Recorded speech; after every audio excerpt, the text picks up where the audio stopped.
Bienvenue à toutes et à tous pour cette nouvelle exploration. Aujourd'hui, on va s'intéresser à l'Algérie, plus précisément à sa diplomatie et son économie, qui semble très dynamique en ce moment. On se base sur une analyse assez récente qui met tout ça en lumière. Oui, bonjour. Effectivement, il y a une effervescence notable. Ce n'est pas juste une série d'événements isolés, on sent bien une stratégie derrière. Surtout dans ce contexte mondial, multipolaire comme on dit. Et l'idée, c'est de voir comment l'Algérie essaye de se positionner, de peser sur la scène internationale. L'analyse parle d'une capacité assez particulière à discuter en même temps avec, disons, les États-Unis, la Chine, la Russie. C'est assez frappant. Tout à fait, et ce n'est pas anodin. Ça suggère une approche réfléchie. Un exemple qui est donné, c'est la signature d'un mémorandum de coopération militaire avec l'Africom, le commandement américain pour l'Afrique. Ah oui, l'Africom. Ça, c'est un signal fort vers Washington. Et il n'y a pas que le militaire, l'économie aussi, avec les Américains. Exactement. Les sources mentionnent l'accueil de grosses délégations, Chevron, ExxonMobil, pour des accords énergétiques. Et Sonatrach, qui s'associe aussi à une boîte américaine, EKT, pour l'hydrogène vert. C'est très actuel, ça. D'ailleurs, l'analyse met ça en perspective avec une anecdote sur Trump et d'autres leaders africains pour dire que l'Algérie, elle, chercherait à affirmer une certaine stature, quoi. Oui, c'est l'interprétation donnée. Mais ce qui est fascinant, c'est l'équilibre. Parce que, quasiment au même moment, on apprend que des pilotes algériens partent se former en Russie, sur des Su-57. Les chasseurs russes de dernière génération. C'est ça, dont la livraison serait proche apparemment. Donc on voit bien, lien fort avec Moscou maintenu, en parallèle des discussions avec Washington. C'est un grand écart stratégique assumé. Alors, on dirait bien. Mais ça ne s'arrête pas à ce trio. L'Algérie tisse sa toile, bien plus largement. Ah oui, au-delà des superpuissances. Absolument. On voit une vraie volonté de diversifier les partenaires économiques. L'Arabie Saoudite, par exemple, est citée comme premier partenaire pour les investissements étrangers après un forum d'affaires. D'accord.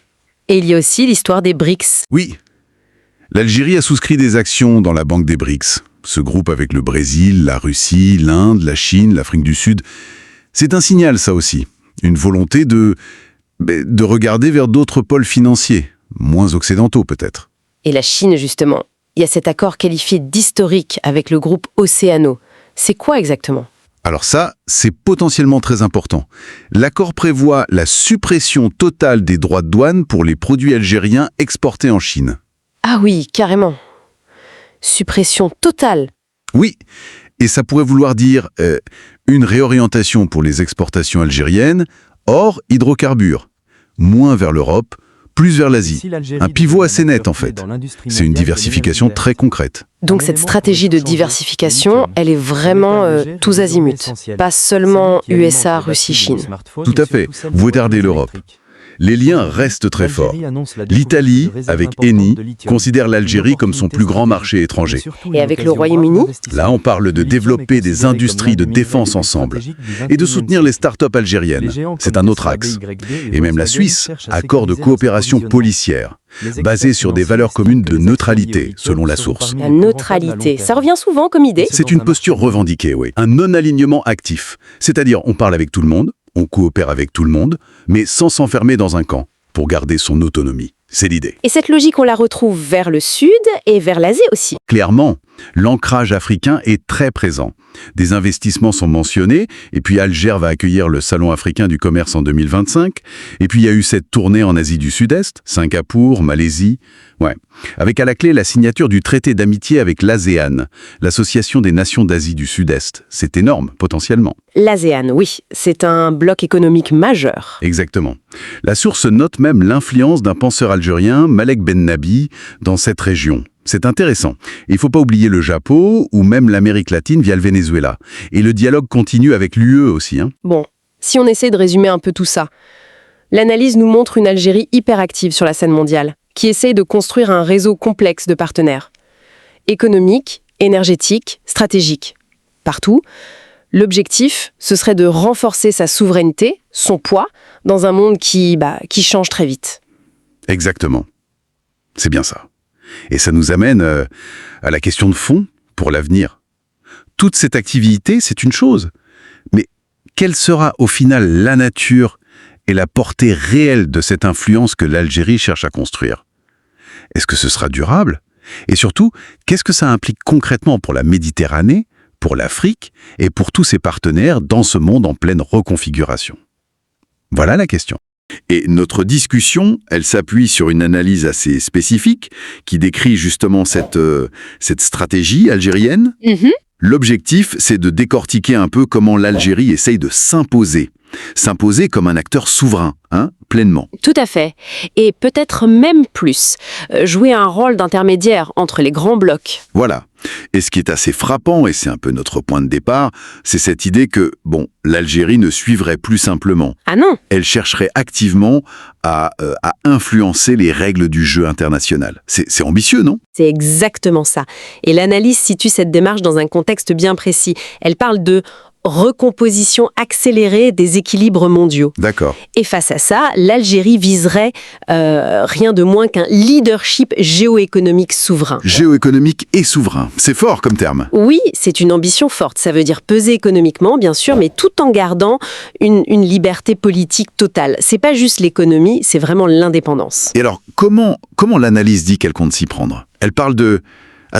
partenariat stratégique croisé. C'est ça.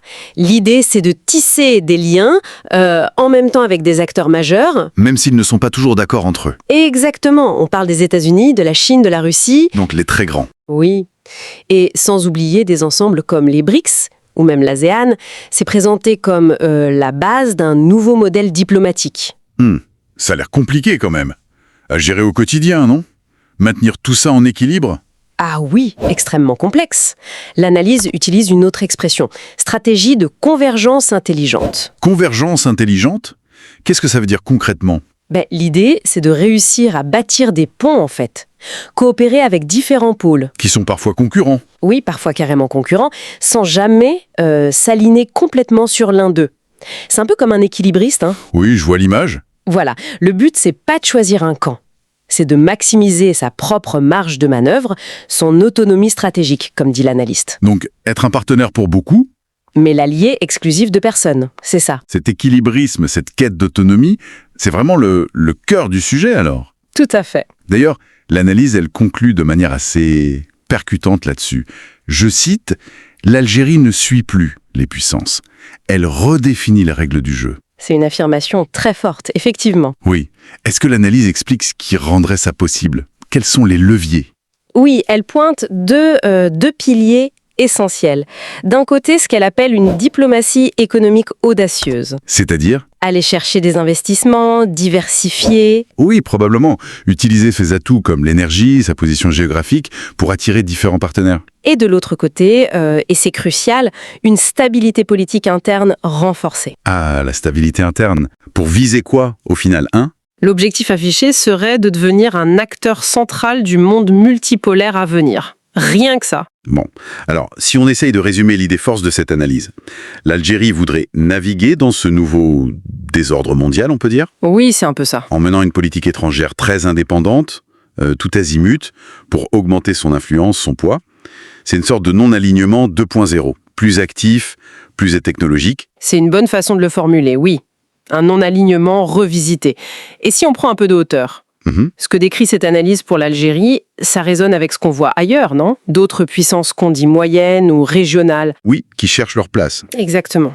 Elles essayent aussi de trouver leur chemin dans ce monde multipolaire, plutôt que de choisir un seul grand bloc comme avant. Comme pendant la guerre froide. Voilà, elles cherchent plutôt à jouer sur la compétition entre les grands, à diversifier leurs options pour mieux défendre leurs propres intérêts.